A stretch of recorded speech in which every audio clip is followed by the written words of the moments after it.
The emergency room lights made everything look worse than it was, but Mira's hip genuinely felt like someone had tried to twist her in half. "Who did this to you?"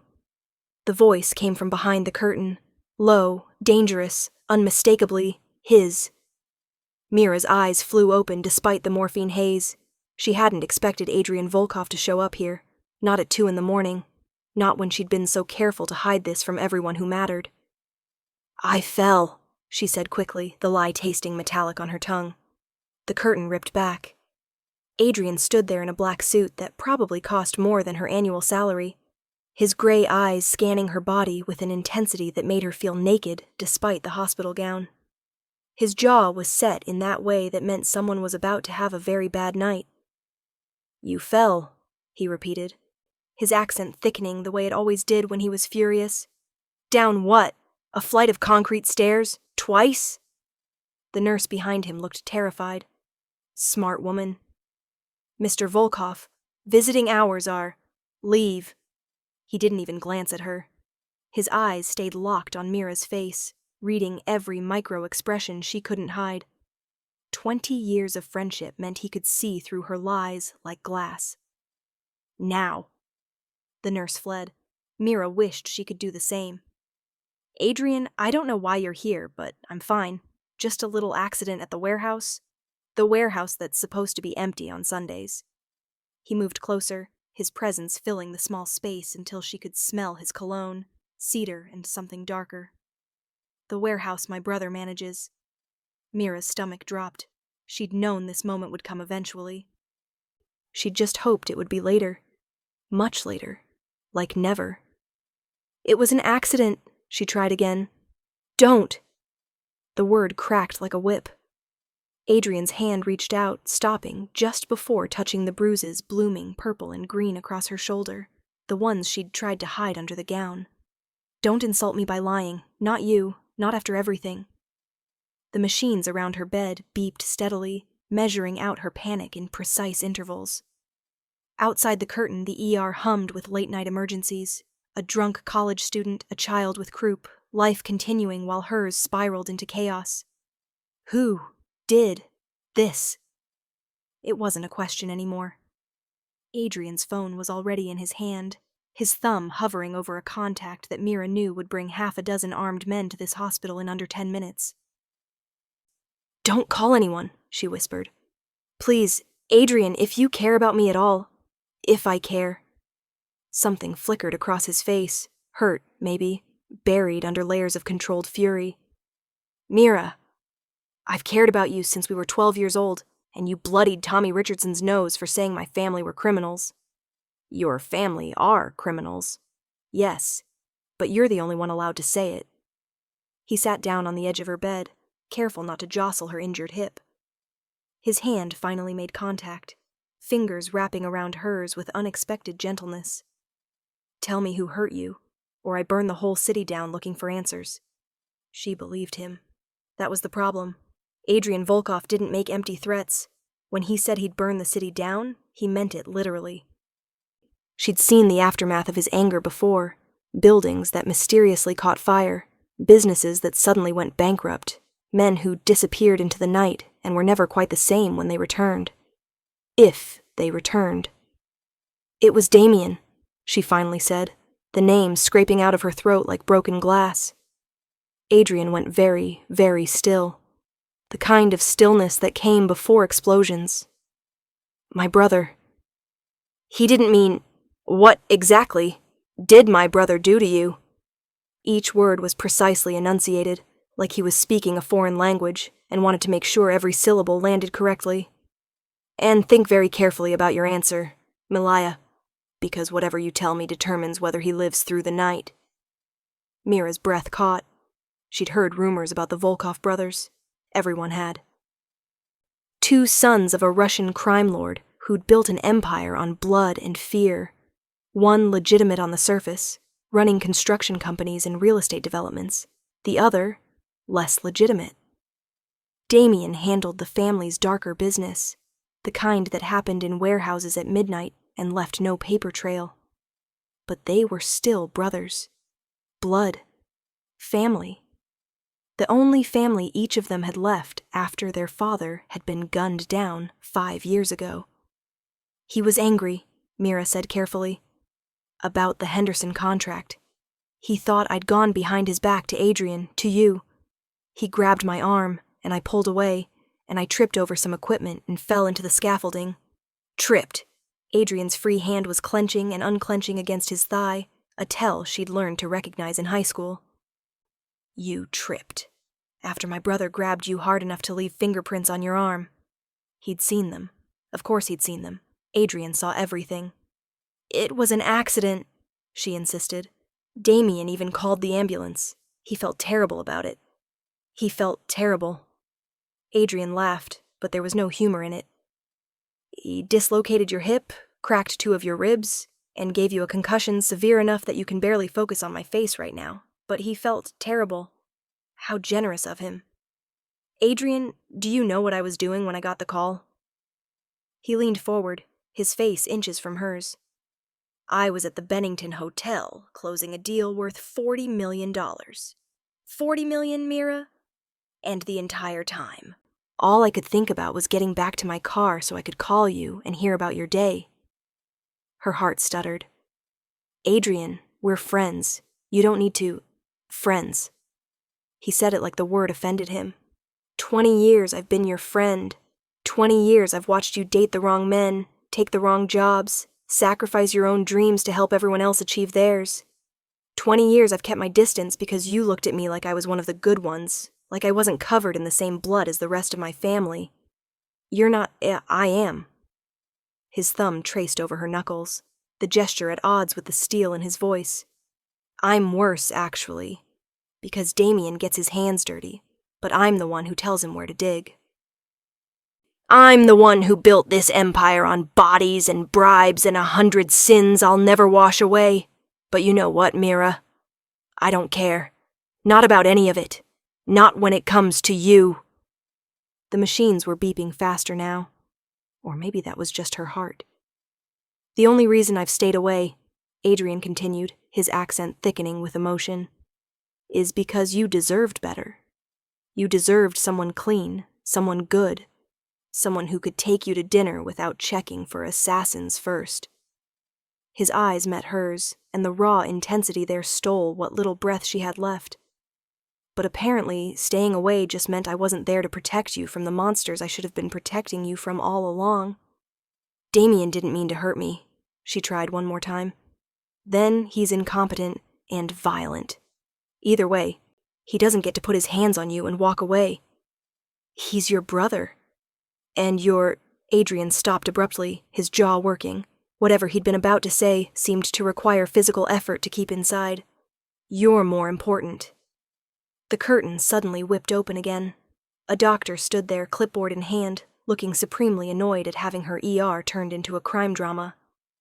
Mr. Volkov, I'm going to have to ask you to leave so we can finish treating Ms. Chen. Chen.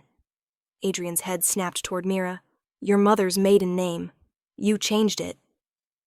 6 months ago, she admitted. The morphine was making her loose-lipped. After Paul, after he... The doctor cleared her throat. Mr. Volkov, now. 5 minutes. Adrian pulled out his wallet and extracted several $100 bills. 5 uninterrupted minutes. And there's a new MRI machine in your future. The doctor looked at the money, looked at Mira's face, sighed. 5 minutes. And you, she pointed at Adrian with her pen, are not allowed to upset my patient further. She left. The curtain swayed in her wake. Paul what? Adrian asked quietly. Mira closed her eyes. Of all the secrets she'd kept over the years, this one had been the hardest. He was working with some people, bad people. He owed them money, a lot of money, and he thought I could help, that I could ask you for it. Why didn't you? Because I knew what it would mean. She opened her eyes, meeting his gaze head on. I knew you'd pay the debt, and I knew you'd kill him for putting me in that position, and I knew I'd have to watch you do it. So I changed my name, moved to a different apartment, and told everyone we broke up because of his drinking. Where is he now? I don't know, gone. Probably dead already. His debts were to the Italians, not to you. Adrian nodded slowly. And you've been working for Damien since then. Why? Because I needed money, and he needed an accountant who could keep her mouth shut about creative bookkeeping. She tried to smile. Turned out I'm good at it. Really good. Good enough that the Henderson deal, a completely legitimate construction contract, by the way, caught his attention. And yours. So he blamed you for me interfering in his business. He wasn't wrong. I knew you'd see those numbers. I knew you'd ask questions. I wanted you to. The machines were screaming now. Or maybe that was just in her head. Adrian's hand tightened around hers. Why? He asked. Because Damien is planning something. Something big. Something that's going to get a lot of people killed. She was fully committed now, the morphine and pain and 20 years of unspoken feelings making her reckless. And because I'm tired, Adrian. I'm so tired of pretending I don't see what I see. Of pretending I don't know what I know. Of pretending I don't... She caught herself just in time. But Adrian's eyes had gone dark, reading the words she hadn't said. Pretending you don't what? It doesn't matter. It matters to me. Adrian, please, just call off whatever you're planning. Don't hurt Damien. He's the only family you have left. Then he should have acted like family. Adrian stood, pulling out his phone. I'm taking you home with me when they release you. My house, my security, my doctors. And before you argue, he held up a hand, understand that this isn't a request. Someone hurt you on my watch, in my business, because they thought you didn't matter enough to protect. I'm correcting that misunderstanding. Permanently. He walked out before she could respond. Through the gap in the curtain, she watched him make a call, his voice too low to hear, but his body language unmistakable. Someone was receiving orders. Someone was about to have a very bad morning. Mira lay back against the pillows and wondered if she'd just saved Damien's life or signed his death warrant. They released her 6 hours later with a bottle of prescription painkillers and strict instructions not to put weight on her right side for at least 2 weeks. Adrian was waiting in the lobby with a wheelchair she didn't want and a driver she didn't recognize. "Where's your regular guy?" she asked as he helped her into the back seat of a black Mercedes that probably cost more than her entire life savings. "I sent him to have a conversation with Damien. Adrian, just a conversation, Mira. For now." He slid in beside her, close enough that his leg pressed against hers. "I promised you I wouldn't kill him.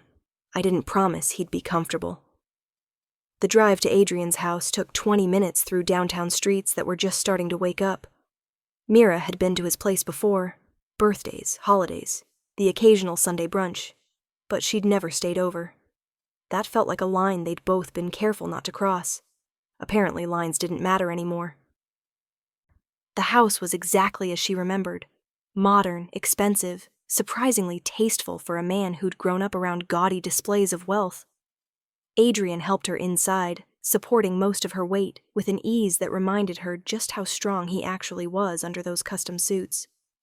"Guest room or master?" he asked. "Guest room, obviously." He carried her upstairs anyway, but stopped at a door she'd never been through before. "This was going to be my office, but I think it works better as a recovery room. It has its own bathroom, and the bed is already set up from when my cousin stayed last month." The room was beautiful. Hardwood floors, cream-colored walls, a massive bed with enough pillows to drown in. Through the window, she could see his garden, carefully maintained roses blooming despite the season. Adrian set her down on the bed with a gentleness that made her throat tight. "There are clothes in the dresser. My sister left them last time she visited. Should fit you well enough." "You don't have a sister." "My cousin Anya. But she insists everyone call her my sister because it annoys me." He knelt down, carefully removing her shoes. "Are you hungry? Thirsty? Do you need more pain medication?" "I need answers." Mira caught his hand before he could stand. "What did you mean in the hospital? About pretending?" He went very still, his eyes fixed on their joined hands. "You know what I meant?" I want to hear you say it. Why? So you can let me down gently? His laugh was bitter. We've been dancing around this for 20 years, Mira. Ever since the 8th grade formal when I realized I wanted to kiss you more than I wanted my next breath. But you were too good for me then, and you're too good for me now, and nothing I do will ever change that. I'm an accountant who cooks books for the Russian mob, she pointed out. I'm not sure good applies anymore. You're an accountant who took that job to pay off a dead man's debts and protect his family from consequences he deserved. Adrian's free hand came up to cup her cheek, his thumb brushing over her cheekbone. You changed your name and disappeared rather than ask me for help, because you knew what I'd do. You put yourself at risk working for Damien, because you thought you could stop whatever he's planning from the inside. Everything you do is for other people, Malaya. You're the best person I know. Then you don't know very many people. I know enough to recognize when I'm in the presence of something rare. His voice had gone rough. Something worth protecting, even from myself, if necessary. Mira's hand tightened around his. The morphine was wearing off, pain beginning to pulse through her hip in waves, but she barely noticed. What if I don't want to be protected from you? Adrian's eyes closed. Don't. Don't what? Don't give me hope. He stood abruptly, his hand slipping from hers. I have to go deal with Damien. Get some rest. There's food in the kitchen, and my housekeeper will be here at noon if you need anything. Adrian, wait. But he was already gone, the door clicking shut behind him with a finality that felt like a statement. Mira lay back against the pillows and tried not to think about the look on his face, like she was something precious and breakable, like she mattered more than empires and blood debts and 20 years of careful distance, like he might actually love her.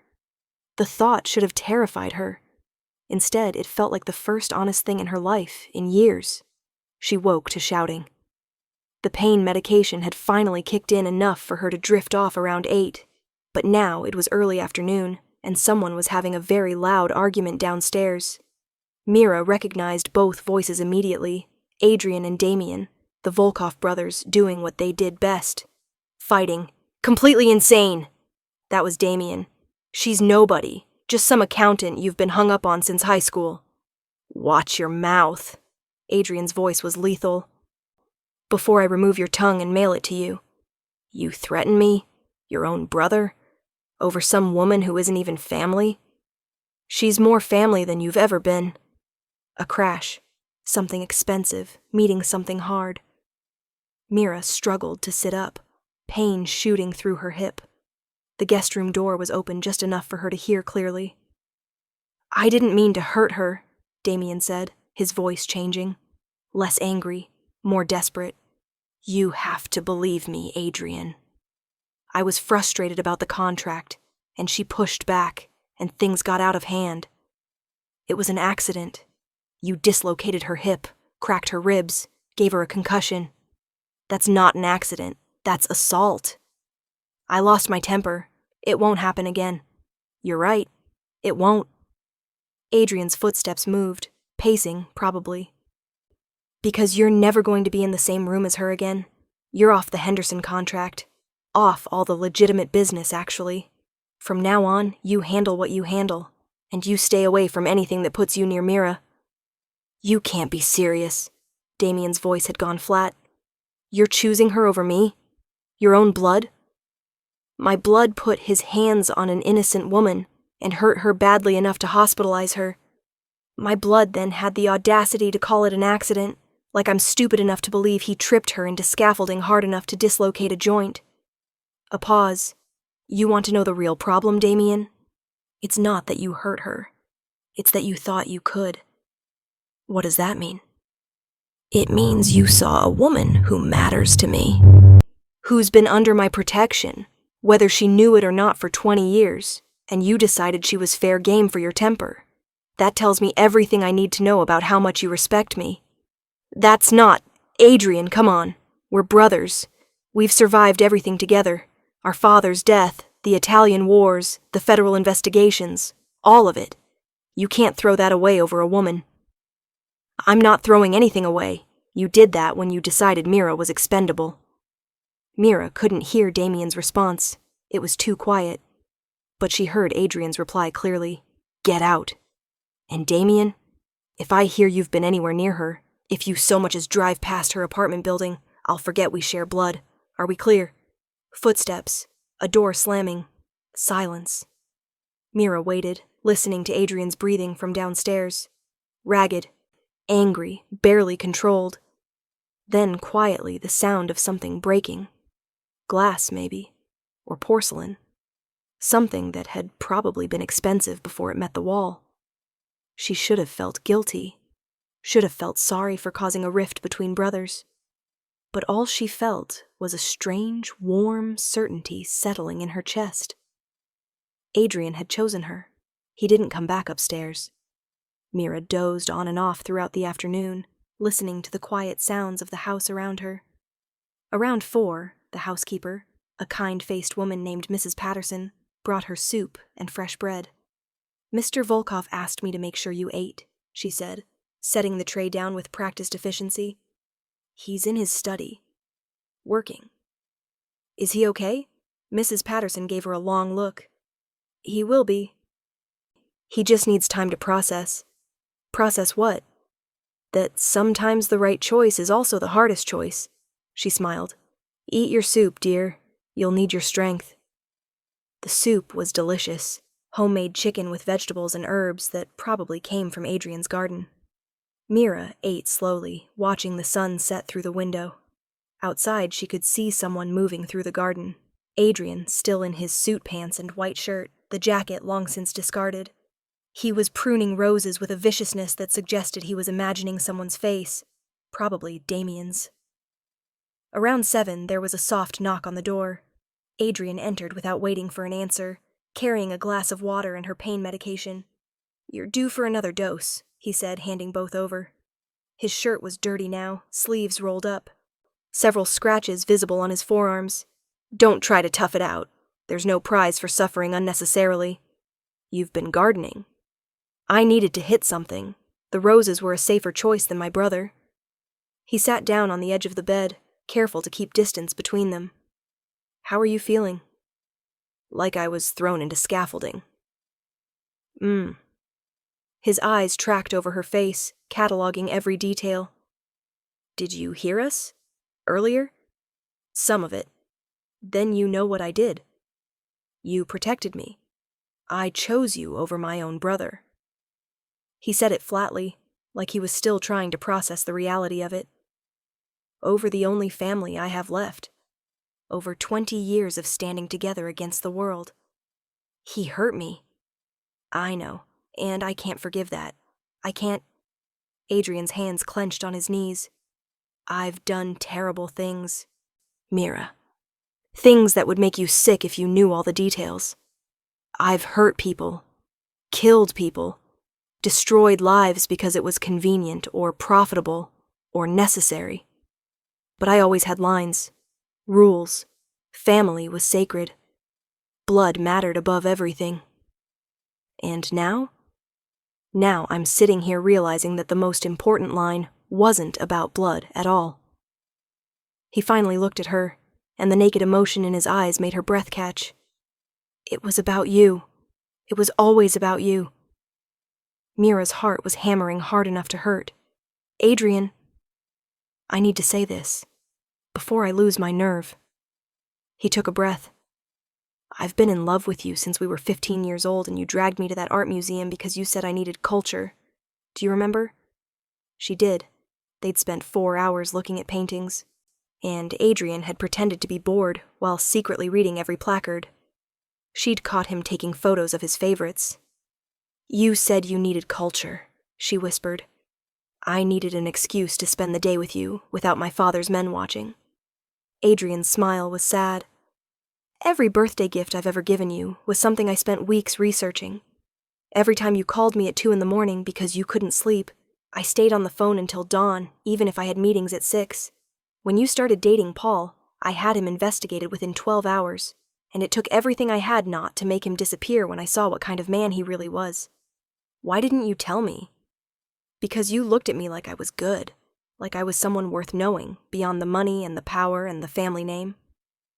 And I was terrified that if I told you the truth, that I wanted you so badly it physically hurt, that I'd burn the world down if it meant keeping you safe, that I dreamed about you every single night, you'd see what I really am. A monster who happens to love you. Tears were sliding down Mira's cheeks before she could stop them. You're not a monster. I exiled my own brother this morning. I spent the afternoon in the garden planning how to dismantle his power base so completely that he'll never be a threat to anyone again. And the worst part? Adrian leaned forward, his voice dropping to barely a whisper. I don't regret it. Not for a second. Because he hurt you, and that's unforgivable. Adrian, you said you wanted answers. Here they are. He stood abruptly, moving to the window like he couldn't bear to be close to her while saying this. I love you. I've always loved you. And I know I have no right to ask anything of you, but I'm asking anyway. Stay here. Let me protect you. Let me court you properly. Dinner, flowers, all the normal things normal people do. Let me prove that I can be more than what I was raised to be. And if I say no, his shoulders tensed, then I'll find you the best security money can buy, set you up somewhere safe, and stay away. Because what I want doesn't matter if it makes you uncomfortable. Mira looked at him. This man who'd been her best friend for 20 years, who'd chosen her over his own blood, who was offering her everything while expecting nothing. This man who'd spent the afternoon violently pruning roses because it was better than the alternative. This man she'd been half in love with since she was 16 and too scared to admit it. Come here, she said quietly. Adrian turned, wariness in every line of his body. Mira, please. He crossed the room slowly, like he was approaching something wild that might bolt. When he reached the bed, she held out her hand. He took it, his fingers trembling slightly against hers. I need to tell you something, she said. And I need you to listen, without interrupting. He nodded. I changed my name after Paul left because I was ashamed. Ashamed that I'd been so stupid, that I'd put myself in that position, that I'd almost dragged you into something dangerous. And I took the job with Damien because I thought, if I could just get close enough to your business, if I could just understand your world better, maybe I'd stop feeling like I was always on the outside looking in. You were never. You promised not to interrupt. She squeezed his hand. The Henderson contract wasn't about stopping Damien. Not entirely. It was about getting your attention. Making you see me as something other than your childhood friend. Making you look at me the way you're looking at me right now.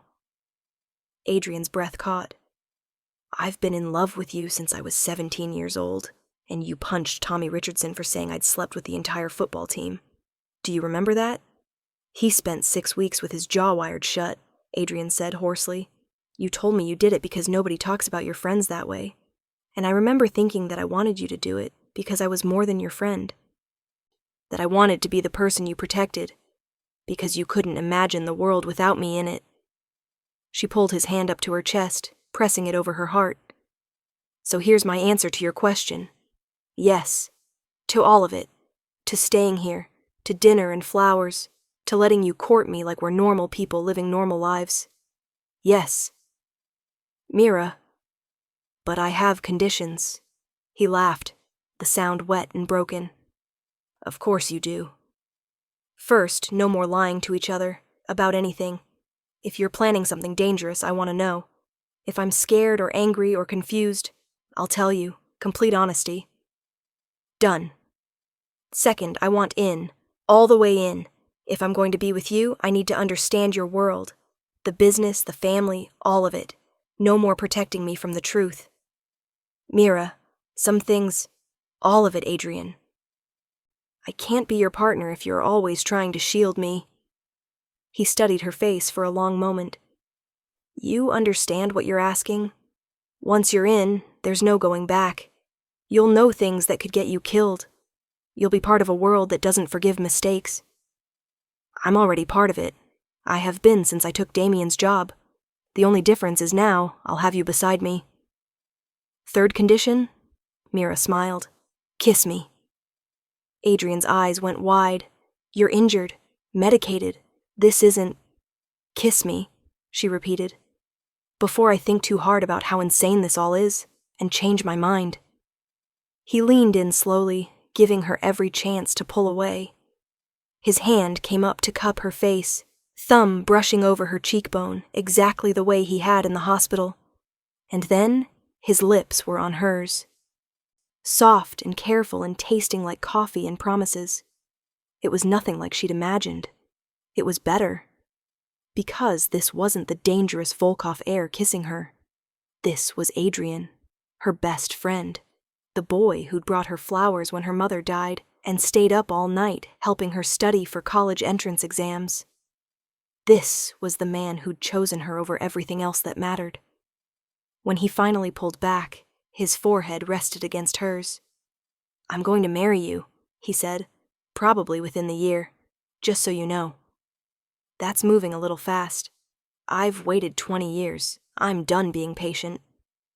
Mira laughed despite herself. Ask me again when I'm not on pain medication.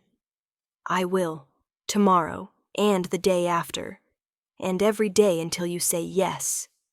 He kissed her again, quick and fierce. Fair warning, I don't lose. Malaya. Not at business, not at chess, and definitely not at this. Good thing I'm not planning to say no then. His smile was devastating. You should rest. It's been a long day. Stay. She caught his hand before he could stand. Just for a little while. I don't want to be alone. Adrian kicked off his shoes and carefully arranged himself on the bed beside her, mindful of her injured hip. His arm came around her shoulders, pulling her close enough that she could hear his heartbeat. Rapid, unsteady, human. Thank you, she whispered. For what? For choosing me. His arm tightened. It wasn't a choice, Mira. It was the only option that made sense. You've been the most important thing in my world for 20 years. The only thing that's changed is now I'm allowed to say it out loud. Outside, the sun had fully set, leaving the room in comfortable darkness. Mira let herself relax into Adrian's warmth, feeling safe for the first time in months, maybe years. What happens now? She asked. Now you heal, and I make arrangements. What kind of arrangements? The kind that ensure nobody ever hurts you again. His voice had gone cold. Damien won't come near you, but there are others who might see you as a vulnerability. We need to make it clear that you're under my protection. Permanently. How do we do that? Adrian's hand traced patterns on her shoulder, idle and soothing. In my world, there's only one way to make that kind of statement. But we should talk about it when you're clear-headed, when you've had time to really think about what you're agreeing to. Tell me now. He was quiet for a long moment. We get married. Publicly. With every family in the city as witnesses. And then nobody can ever question where you stand. Mira's heart stuttered. That's not exactly a romantic proposal. I know, which is why we're not discussing it further tonight. He pressed a kiss to her temple. Sleep, Malaya. Tomorrow we'll figure out the rest. But Mira was already drifting off, exhaustion and medication and emotional overload finally catching up. Her last coherent thought was that she'd probably just agreed to marry into the Russian mob, and she was surprisingly okay with that. She woke to sunlight and the smell of coffee. Adrian was gone, but there was a note on the bedside table in his precise handwriting. Had to handle some business. Mrs. Patterson will bring breakfast. Don't try to walk without help. I installed a wheelchair for you. And before you argue about the wheelchair, remember that I win every argument. It's kind of my thing. Mira smiled despite herself. Trust Adrian to be bossy even in love letters. The wheelchair was parked beside the bed. Top of the line, obviously, because Adrian didn't do anything by halves. She managed to transfer herself into it with only moderate cursing, then wheeled herself to the bathroom. Her reflection in the mirror was alarming. Bruises blooming across her shoulder and collarbone, Her hair a disaster, dark circles under her eyes. She looked like she'd gone 3 rounds with a professional boxer, which wasn't that far from the truth, given Damien's training. She cleaned up as best she could, then made her way downstairs. The house was quiet, but she could hear voices coming from Adrian's study. Low, urgent conversation that stopped abruptly when she knocked. "Come in." Adrian was behind his desk, phone in hand, looking every inch the crime lord he actually was. But when he saw her, his expression softened. "You should be resting." "I've been resting for 16 hours. I'm bored." She wheeled herself into the room. "Who were you talking to?" "My lawyer. We're drawing up some documents." "What kind of documents?" He set down his phone, studying her with that intense focus that made her feel like the only person in the world. The kind that make you a full partner in Volkov Enterprises. Legal authority, profit-sharing, decision-making power, all of it. Mira's mouth went dry. "Adrian, that's your entire business. Our entire business. If you're going to be my wife, you need to understand every aspect of what we do. The legitimate construction and real estate, the less legitimate business dealings, all of it." He stood, coming around the desk to kneel beside her wheelchair. "I meant what I said last night. Complete honesty, full partnership. You want in? You're in. I could destroy you with that kind of access. Yes," his smile was slight, "but you won't, because you love me, and because you're fundamentally incapable of doing something that would hurt people unnecessarily. You have a lot of faith in me. I have exactly the right amount of faith in you." He took her hand. "So, sober now. Clear-headed. No medication clouding your judgment. I'm going to ask you again, and this time I need you to really think about your answer." Mira's heart was racing. "Ask me what?" "Marry me." It wasn't a question. It was a statement. Confident and certain. "Marry me, and I'll spend the rest of my life making sure you never regret it. Marry me, and we'll build something better than what my father left behind. Marry me, and I'll prove that even monsters can learn to love properly. You're not a monster. I'm a man who's done monstrous things. There's a difference, but not much of one." His thumb traced over her knuckles. "I can't promise you a normal life. I can't promise you safety, though I'll try my damnedest. But I can promise you honesty, partnership, and a love that's probably going to be overwhelming and occasionally inconvenient, and definitely not what you thought you wanted. Adrian, think about it. Really think. Because once you say yes, I'm not letting you go. Not ever. You'll be mine, and I'll be yours. And the whole world can burn before I allow anything to separate us."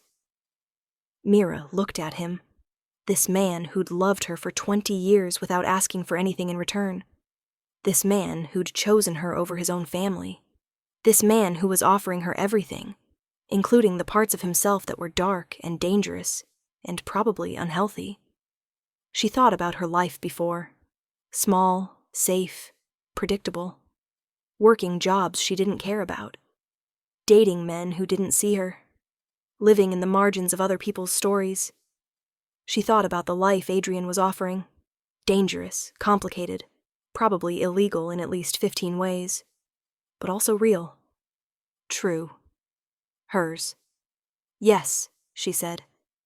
Adrian went very still. "Yes?" "Yes. I'll marry you. I'll be your partner. I'll spend the rest of my life annoying you and questioning your business decisions and probably getting us both into trouble." She leaned forward, ignoring the pull in her hip. "And I'll love you. Every complicated, dangerous, possessive part of you." He kissed her then, hard and desperate and full of 20 years of wanting. His hands came up to frame her face, holding her like she was something precious he'd finally been allowed to touch. "When?" he asked against her lips. "When what?" "When do you want to get married? Because I'm thinking next week." Mira laughed. "That's insane. People need months to plan weddings." "People who aren't marrying into the Volkov family, maybe. We need to make a statement, remember? Show everyone that you're under my protection. The longer we wait, the more time someone has to try something stupid. Next week doesn't give me time to. I'll handle everything. Dress, venue, flowers, guests. All you have to do is show up and say yes. His smile was wicked. Again. You're impossible. I'm efficient. There's a difference. He pressed another kiss to her forehead. Say yes, Mira.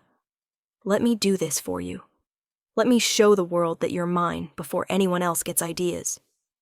Fine, 1 week. But I get veto power over the dress. Done. And the guest list. Within reason. And if I decide I want to change something, then we change it. This is your wedding too, Malaya. I'm not a complete barbarian. Debatable. He grinned. You're going to be hell to be married to, aren't you? You have no idea. Good. He kissed her again, slow and thorough. I like a challenge. The wedding happened 8 days later in the garden of the Volkov estate, with every major family in the city in attendance. Mira wore white lace that had been flown in from Paris, and Adrian wore a suit that probably cost more than most people's cars. His hand shook when he slid the ring onto her finger, a detail she'd remember forever, proof that even crime lords got nervous. Damien wasn't there. Nobody mentioned his absence, but everyone noticed. The reception was held in the grand ballroom, champagne flowing, and political alliances being quietly negotiated in corners. Mira watched it all from Adrian's side, her hand in his, finally understanding the world she'd married into. It should have terrified her. Instead, it felt like coming home. What are you thinking? Adrian asked, his voice low enough that only she could hear. That I'm married to a man who threatened to burn down the city for me. Would have. Past tense.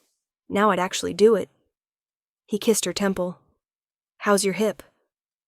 Manageable. The physical therapy is helping. Good, because we have about 6 more hours of this, and then I'm taking you upstairs and not letting you out of bed for at least 3 days. Mira felt heat rise in her cheeks. Adrian! What? We're married now. I'm allowed to say things like that. His smile was pure sin, among other things. She leaned into him, letting herself be held. Around them, the party continued, music and laughter, and the subtle tension that came with putting this many criminals in one room. But for a moment, it all faded away, leaving just the two of them. I love you, she said quietly. Adrian's arm tightened around her waist. I love you too, more than I have words for. That's okay. You've got the rest of our lives to figure out how to say it. The rest of our lives. He repeated it like he was testing the words. You know, I think I'm going to like being married to you. You better. You're stuck with me now. Best decision I ever made. And watching him smile, real and unguarded, and happy in a way she'd never seen before, Mira believed him. 3 months later, Damien Volkov disappeared. Some said he left the country. Others said he'd been killed, his body buried somewhere nobody would ever find it. Mira suspected the truth was somewhere in between. Adrian had made good on his promise, dismantling his brother's power base so completely that Damien had no choice but to run. She didn't ask. And Adrian didn't tell. Some secrets, she was learning, were better left buried. But late at night, when Adrian held her close and whispered how much he loved her, she knew she'd made the right choice. The world was dangerous. Her husband was dangerous. But he was hers, and she was his. And that was worth more than safety could ever be. What are you thinking? Adrian asked one night, his voice rough with sleep. That I dislocated my hip and got a Mafia boss. Best trade ever? Best trade ever. He kissed her, and Mira let herself fall into it. This life, this love, this dangerous, complicated, perfect thing they'd built together. 20 years of friendship. 8 days to a wedding. A lifetime of everything that came after. She wouldn't change a single thing. Mira thought they'd finally found peace. 6 months of marriage. 6 months of learning to navigate Adrian's world. 6 months of waking up beside him and falling asleep in his arms. The physical therapy had worked. Her hip was almost back to normal, just the occasional ache when it rained. She'd integrated herself into Volkov Enterprises, finding ways to legitimize their operations without completely abandoning the profitable gray areas that kept them powerful. Everything was perfect. Which should have been her first warning that something was about to go catastrophically wrong. She was in Adrian's office, their office now, her desk positioned perpendicular to his so they could work side by side, when her phone rang. Unknown number. She almost didn't answer, but something made her pick up. Mrs. Volkov? The voice was unfamiliar, male, with an accent she couldn't place. Speaking. You need to come to the old cement factory on Madison Street, alone. You have 30 minutes. Her blood went cold. Who is this? Someone who has your husband's brother. If you want him to live through the night, you'll come. Alone. No security. No Adrian. Just you. The line went dead. Mira sat frozen, staring at her phone. Damien. Someone had Damien. And they were using him as bait to get to her. To get to Adrian. To destroy everything they'd built. She should tell Adrian immediately. That was the smart play. The safe play. But Adrian was across town meeting with city officials about a new development project. Completely legitimate business that couldn't be interrupted without raising questions. And if she told his security team, they'd lock her down and send a small army to the factory, which would probably get Damien killed. Damien, who'd hurt her. Who'd been exiled because of her. Who'd vanished rather than face his brother's wrath. But also Damien, who was Adrian's only remaining family, the last connection to his childhood, to his father, to everything that had made him who he was. She couldn't let him die, even if saving him was probably the stupidest thing she'd ever do. Mira grabbed her keys and phone, texting Adrian a quick message. Had to run an errand. Back soon. Love you. She hated lying to him, but this was different. This was about protecting him from having to choose between her safety and his brother's life. The cement factory was exactly as grim as she'd imagined, abandoned, graffitied, surrounded by chain-link fence that had more holes than metal. Mira parked her car 2 blocks away and walked, her hip already protesting the strain. She'd worn heels to work that morning, which was a mistake she was deeply regretting now. The main entrance was open, the door hanging off its hinges. Inside, the factory was cavernous and dark, weak sunlight filtering through broken windows 30 feet above. The smell of mold and rust filled her nostrils. Hello? Her voice echoed off concrete walls. Right on time. A figure emerged from the shadows, tall, lean, wearing an expensive suit that looked absurdly out of place in the decay. And alone, as requested. I'm impressed, Mrs. Volkov. Your husband's reputation suggested you'd be smarter than this. Where's Damien? The man gestured toward the back of the factory. In the dim light, Mira could just make out another figure, tied to a chair, head slumped forward. Even from a distance, she recognized Damien's build, his dark hair. He's alive, the man said. For now. Whether he stays that way depends entirely on you. What do you want? What everyone wants. Money, power, revenge. He smiled, and it was the coldest thing Mira had ever seen. Your husband destroyed my family's business 6 months ago. Completely dismantled our operations, took our territory, left us with nothing. All because we had a small dispute with one of his suppliers. Mira's mind raced. 6 months ago, right after their wedding. Adrian had been consolidating power, making it clear that anyone associated with the Volkov family was under his protection. She'd helped him plan some of those moves, thinking they were just smart business. Apparently, they'd made enemies. I had nothing to do with that, she said carefully. No. But you're the reason he did it. The reason he became so paranoid about protecting his interests. Before you, Adrian Volkov was ruthless, but predictable. After you?" The man shook his head. "He became a monster, and monsters need to be put down. So kill me. Let Damien go."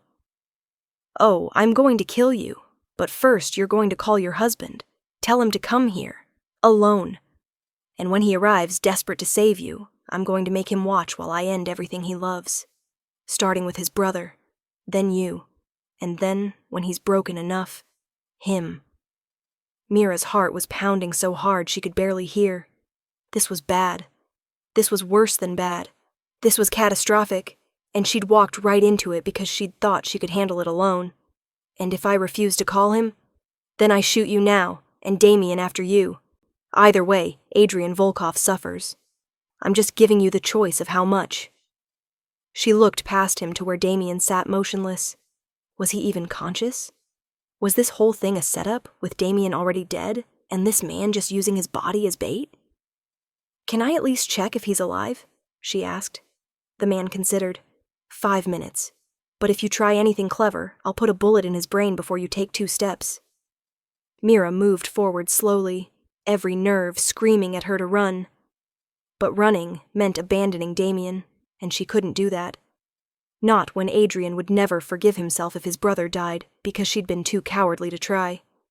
When she reached Damien, she knelt beside him carefully. Up close, she could see bruises on his face, dried blood on his shirt. But his chest was moving, breathing, alive. "Damien," she whispered. "Can you hear me?" His eyes fluttered open, barely. "Mira?" His voice was rough, confused. Why are you here?"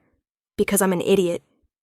She checked his bonds, zip ties, tight enough to cut into his wrists. "How badly are you hurt?" "Bad enough. Ribs broken. Maybe internal bleeding." He coughed, and it sounded wet. "You need to leave. This is a trap." "I figured that out." "Then why—" He stopped, understanding dawning in his eyes. "Adrian. You're here because of Adrian. You're his brother. He'd never forgive himself if I didn't at least try." Damien laughed, then winced. "I hurt you, put you in the hospital, and you're still trying to save me?" "Yes." "You're insane." "I married a Volkov. Insanity comes with the territory." She glanced back at their captor, who was watching with amused patience. "Listen to me. When Adrian figures out what's happening, he's going to come here with everyone he has, and it's going to get very violent very quickly." "Good. These guys deserve it. I need you to stay conscious. Can you do that?" "Can try." His eyes focused on her face. "Mira, I'm sorry for what I did. I was angry and stupid, and you didn't deserve it. Save the apologies. We need to survive first." "Time's up," the man called. "Make the call, Mrs. Volkov." Mira stood, her mind racing through options. She could call Adrian, but that would bring him into a trap. She could refuse, but that meant certain death for both her and Damien. She could try to fight, but she was one woman with a barely healed hip against at least 3 armed men. She'd spotted 2 more in the shadows. Or she could buy time. "I'll call him," she said. "But I need to know you'll let Damien go once Adrian arrives." The man laughed. "You're not in a position to negotiate." "Then you're not getting your revenge, because the moment you shoot me, my phone alerts Adrian's security team to my location. They'll be here in 5 minutes. Is that enough time to kill us all and escape?" "Maybe, but Adrian will hunt you to the ends of the earth. You'll never be safe, never sleep soundly again. Every shadow will be one of his men." It was a bluff. She'd sent Adrian a casual text, nothing that would trigger an emergency response. But the man didn't know that. "Fine," he said after a long pause. "Your husband arrives. I let the brother go. You have my word. The word of a man who kidnaps and tortures people. How reassuring." But Mira pulled out her phone anyway. Her hands were shaking so badly she almost dropped it. She pulled up Adrian's contact. Her thumb hovered over the call button. Once she did this, there was no going back. Adrian would come, and people would die, and everything would change again. But what choice did she have? She pressed call. Adrian answered on the first ring. Everything okay? Your text seemed rushed. No. Her voice cracked despite her best efforts. Adrian, I need you to listen very carefully and not react until I'm done talking. The silence on the other end was deafening. Then quietly, where are you? The old cement factory on Madison Street? I'm sorry. I got a call saying someone had Damien, and I thought I could handle it alone, and I was wrong. The words tumbled out in a rush. There are at least 3 armed men here. They want you to come alone. But please don't. Please bring everyone. I know that puts Damien at risk, but is he there? Let me talk to my wife. The phone was yanked from her hand. The man smiled into it. Mr. Volkov. So good to finally speak directly. Mira couldn't hear Adrian's response, but she saw the man's expression change, pleasure to uncertainty, to something that might have been fear.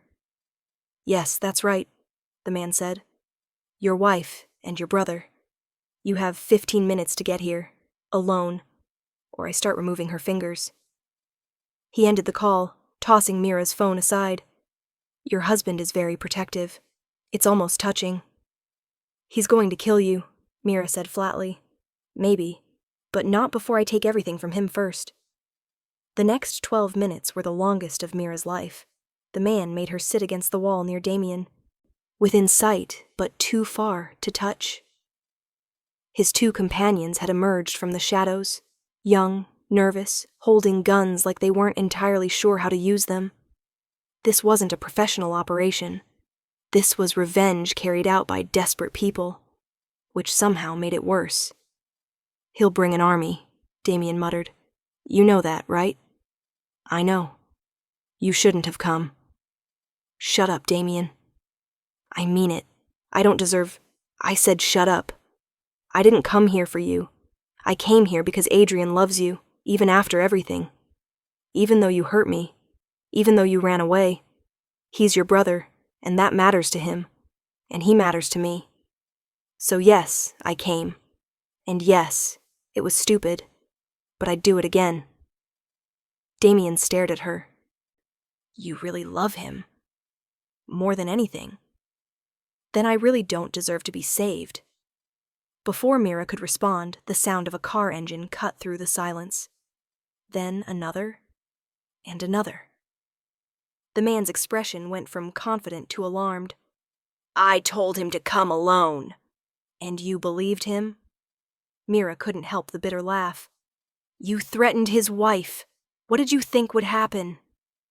The doors exploded inward. Not the main entrance. Multiple doors simultaneously, in a coordinated breach that spoke of military precision. Men in black tactical gear poured in, weapons raised, moving with the efficiency of a trained unit. And walking through the center of it all, perfectly calm in his suit, was Adrian. His eyes found Mira immediately. The relief that flashed across his face lasted maybe half a second before it was replaced by cold, controlled fury.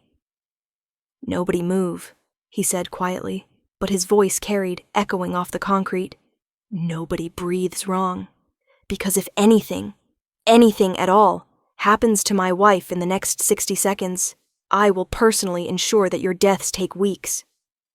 The man holding them hostage raised his gun, pointing it at Mira's head. Call them off!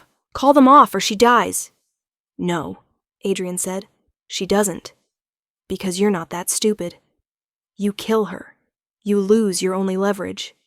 You lose any chance of walking out of here breathing. So instead, here's what's going to happen. You're going to put down your weapon. You're going to step away from my wife and my brother. And then we're going to have a very educational conversation about what happens when people threaten my family. You destroyed my life. Yes, I did. And I'd do it again. Adrian took a step forward. His men moved with him, a wave of controlled violence. Because you tried to cheat one of my suppliers out of payment. You thought because you had connections, because you had history, you could disrespect someone under my protection. You were wrong. That was business. You didn't have to destroy everything. You're right. I could have just hurt you, bankrupted you, made an example. Adrian's smile was terrifying. But then I got married, and I realized something important. I realized that I'd spent too much of my life being merciful to people who didn't deserve it, being reasonable with people who saw reason as weakness. So I changed my approach. Another step forward. The man's gun was shaking now. Now, when someone threatens what's mine, I don't just hurt them. I erase them. I make sure that they, and everyone they know, and everyone who might consider doing something similar, understands that there are consequences, permanent ones. Your wife came alone. She trusted. My wife has a tracking chip in her phone that activates when she's under duress. We've known exactly where she was since 30 seconds after she arrived. Adrian's eyes cut to Mira. Did you really think I wouldn't take precautions? Mira didn't know whether to be relieved or angry. You tracked my phone? I track everything that matters to me. We'll discuss boundaries later. His attention returned to the gunman. Last chance. Put down the weapon. The man's finger tightened on the trigger. Mira saw it happen in slow motion. The decision being made, the point of no return. She closed her eyes, bracing for the shot. It never came.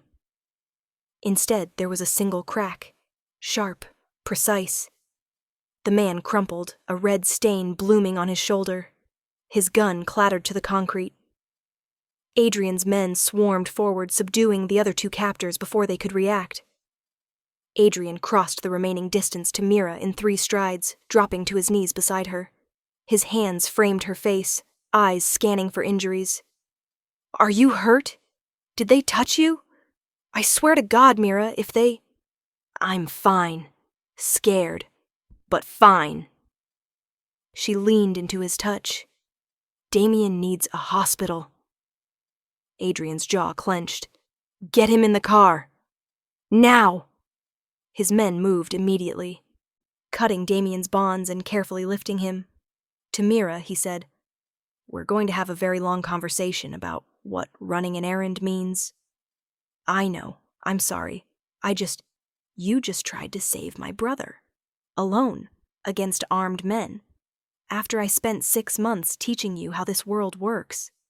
He pulled her close, his voice dropping. You terrified me. I terrified myself. Good.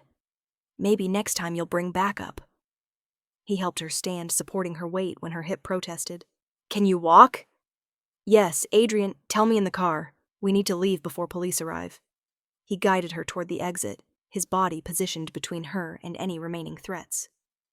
Around them, his men were efficiently clearing the scene, photographing evidence, securing the 3 captors. Outside, the sunset had turned everything golden. Mira gulped fresh air, her hands still shaking from adrenaline. Adrian's car was waiting, the Mercedes, pristine and completely out of place among the industrial decay. He settled her in the back seat, then climbed in beside her. The driver pulled away smoothly, no urgency, nothing to attract attention. The tracking chip, Mira said. When did you put that in my phone? The day after our wedding. No apology in his voice. I told you, I protect what's mine. That means knowing where you are when you're in danger. And if I'd actually just been running an errand, then I would have known that too, and slept better for it. He pulled her against his side. I'm not going to apologize for keeping you safe, Mira. That's not who I am. I know. And she did. This was Adrian, possessive, protective, occasionally suffocating. But also the man who'd moved heaven and earth to reach her in time. What happens now? To those men? They'll be questioned, thoroughly. And then they'll disappear. Adrian, they pointed a gun at your head. They hurt my brother. They threatened everything I care about. His voice was stone. There is no world in which they walk away from this. Mira should have been horrified, should have argued for mercy, for justice, for anything other than the cold vengeance in his tone. But she was tired and scared and still shaking from how close she'd come to dying. Okay, she whispered. Adrian's arm tightened around her. Okay? Okay. Do what you need to do. I trust you. He kissed the top of her head. I love you. So much that it sometimes feels like it's going to tear me apart. When I got that call, when I heard the fear in your voice. He stopped, collecting himself. Never again, promise me. No more solo rescue missions. I promise. No more being stupid. That's all I ask. They drove in silence for a while, the city lights beginning to flicker on around them. Finally, Mira asked, How is Damien? Alive. Hurt, but alive. The doctors will patch him up. A pause. He asked about you. Wanted to know if you were okay. Did you answer him? I told him if you weren't, it was his fault for getting kidnapped in the first place. Adrian's smile was slight. He laughed, then passed out. You're terrible. I'm honest. There's a difference. At the hospital, Damien was already in surgery. Adrian made some calls, pulled some strings, ensured his brother had the best surgeons money could buy. Then he and Mira sat in the private waiting room, just the two of them, his security positioned discreetly outside. I'm still angry with you, Adrian said eventually. I know. You could have died. I know. And I would have killed everyone in that factory, then everyone in this city, then myself. Mira took his hand. But I didn't die. You came. You saved us both. That's what matters. Is it? He looked at her and his eyes were haunted. I can't lose you, Mira. I know that sounds dramatic, but it's the truth. Losing you would break something in me that could never be fixed. Then it's a good thing you're stuck with me forever. Forever. He tested the word. I like the sound of that. 3 hours later, the surgeon emerged. Damien would recover.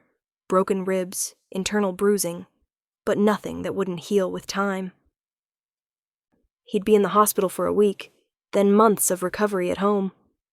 Home, Adrian said thoughtfully. I suppose he'll need one. What happened to his place? Seized by his creditors when he ran. He's been living in a studio apartment under a fake name. Adrian stood, helping Mira to her feet. We have guest rooms. He can stay with us. Mira stared at him.